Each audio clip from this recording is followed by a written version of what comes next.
Please ভাই, please ভাই, please. Hello বন্ধুরা, আই এম লেখক। আমার স্কুলের নাম সবাই আমাকে ছেড়ে চলে যায়। কাফি ভাই, আমরা ভাবছিলাম আপনি হয়তো সেকাটাকে খাইয়া মাইয়া মানুষ থেকে দূরে সরে যাবেন।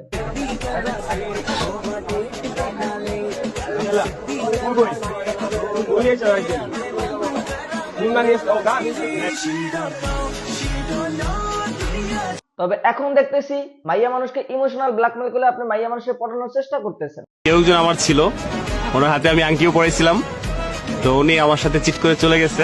এখন বুঝতে পারলাম আপনার প্রাক্তন আপনাকে কেন ছেড়ে চলে গেছে। সুন্দর সুন্দর কিনা? এ ভাই কথা বলো না কেন? সিরিয়াস সুন্দর, এখানে কটা ফুল আছে? পাঁচটা। সে সব কটা ফুল পাই কিনা?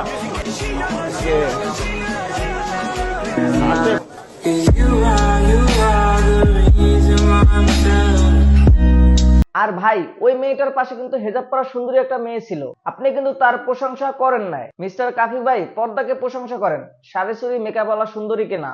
নিঃসন্দেহে তুই ঠিক কথা বলেছিস। আপনাকে বিয়ে করার সুযোগ থাকলে করবেন কিনা? এই তো ভাইয়া ঝামেলায় পড়ে গেলাম। এবার ওই পেলা চিটাঙ্গের হোস্ট ইয়াসির সাগরকে দেখে আপনি শুরু থেকেই পাগলামি করতেছেন।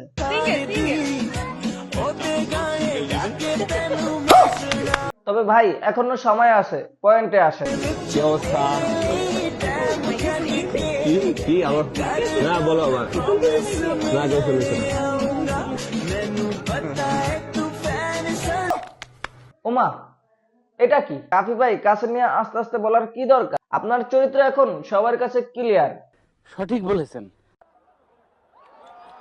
বুঝতে পারছি আপনার চরিত্র অনেক ভালো, তবে এসিড দিয়ে ধোয়া লাগবে। পয়েন্টে আসেন। বইলা বইলা নিজেই ফাইসা গেলেন। যাই হোক, এখনো সময় আছে, পয়েন্টে আসেন। নিঃসন্দেহে তুই ঠিক কথা বলেছিস। ভিডিওটি ভালো লাগলে সাবস্ক্রাইব করে দিবেন। কেউ যদি পেজ থেকে দেখে থাকেন, পেজটা ফলো করে দিবেন। ধন্যবাদ।